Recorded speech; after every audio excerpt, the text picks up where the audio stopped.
Hey everybody, welcome back to my channel. Today we are talking movie reviews. Now, I've done a couple movie reviews that are going to be coming out soon, so make sure you like this video, you comment on this video, and most importantly, you subscribe. Mainly because I am on the road to 300 subscriptions, been sitting at 209 for a while. I plan on making it by the end of the year, and I would greatly appreciate your help if we could reach that goal.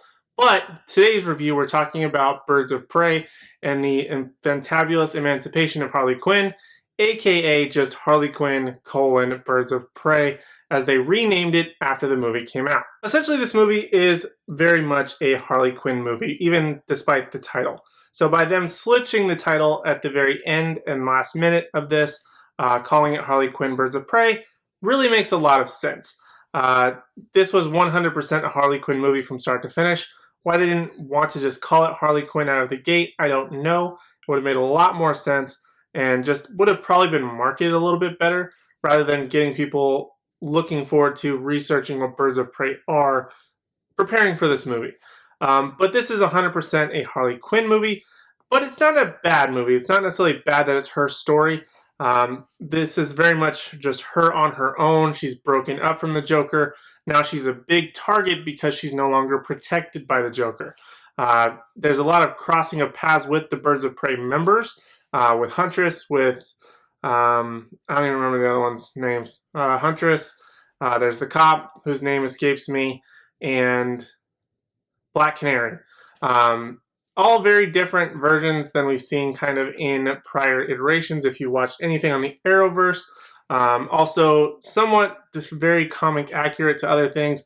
Essentially, Roman Sionis, aka Black Mask, is looking for this diamond that has this encrypted location on it so that he can access this dead family's fortune. He's very much power hungry. He's played by Ewan McGregor. I'll get to him in just a few minutes.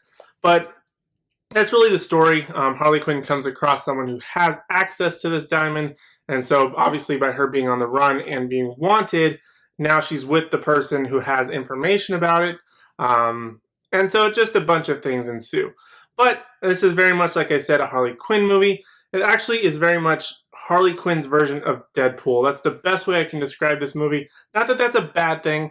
It's just pretty obvious that they got a lot of influences from Deadpool with her voiceover work in terms of like narrating what's happening, even though they may be on screen, to her flashback going to something that happened previously, jumping back to the present, very much like in Deadpool #1, where he going back and forth with that freeway fight scene and action scene, things happening there.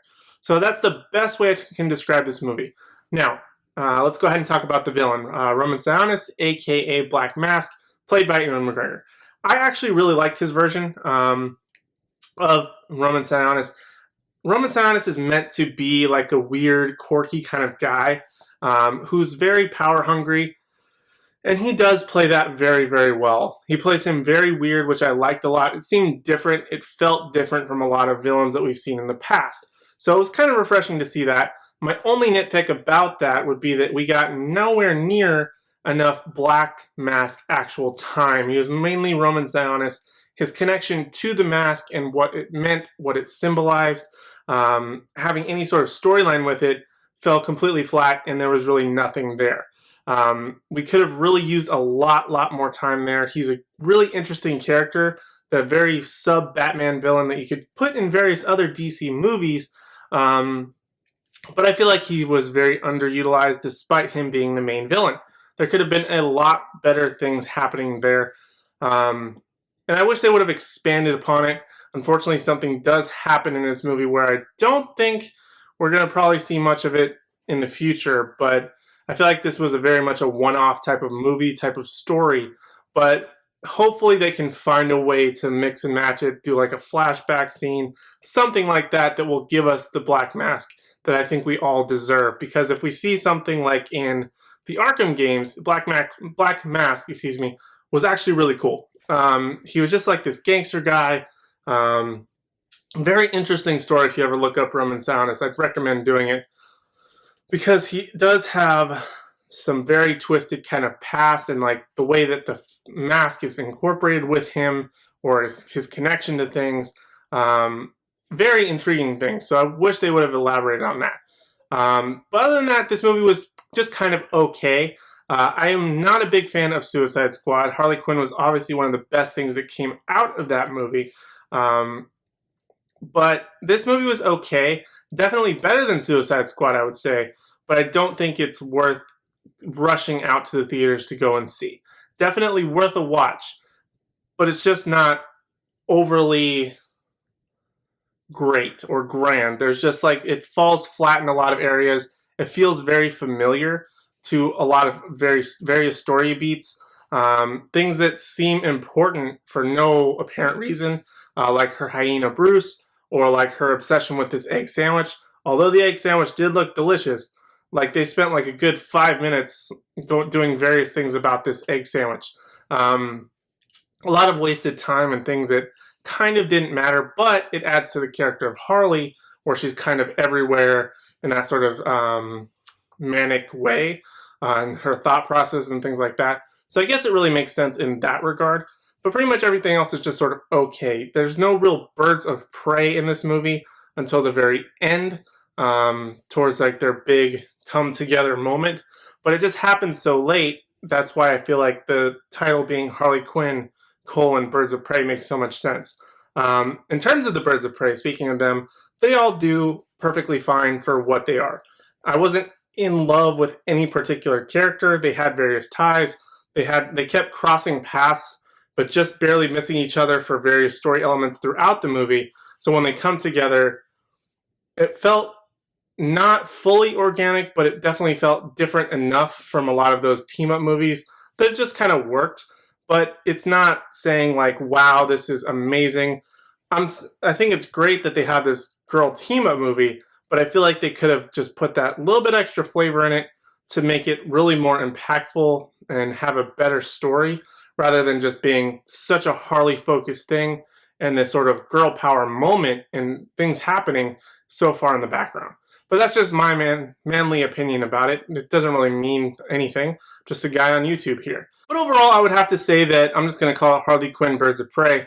It's definitely a good time at the movies. It's worth watching, but don't rush out to see it. It's not worth the price of the ticket.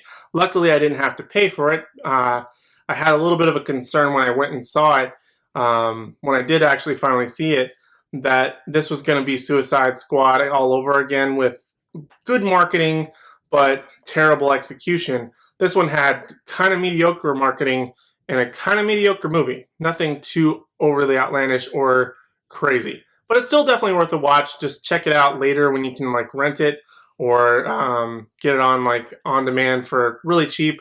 Whatever you want to do it that way. But still definitely worth checking it out. But those are essentially my thoughts on the Harley Quinn Birds of Prey movie. If you guys have seen it, make sure you let me know your thoughts and opinions down in the comment section down below. Other than that, that's really all I have for now. Make sure you guys like this video, comment on it, subscribe. As I mentioned, I am on the road to 300 subscriptions, so I would really appreciate your help in getting me there by the end of the year. Also, be sure you're subscribed because I do have some other videos coming out, including my Sonic the Hedgehog review, which I'm super excited to be talking about that, as well as my Cinematically Late series, which I'm actually late to the Cinematically Late. I said it was going to come out this week or something like that in my last video, but I'm going to do it, I promise. I'm just kind of struggling and getting there, but I promise to do it. So make sure you subscribe to that. Other than that, thank you guys so much for watching. I really do appreciate it, and I hope to see you in the next one.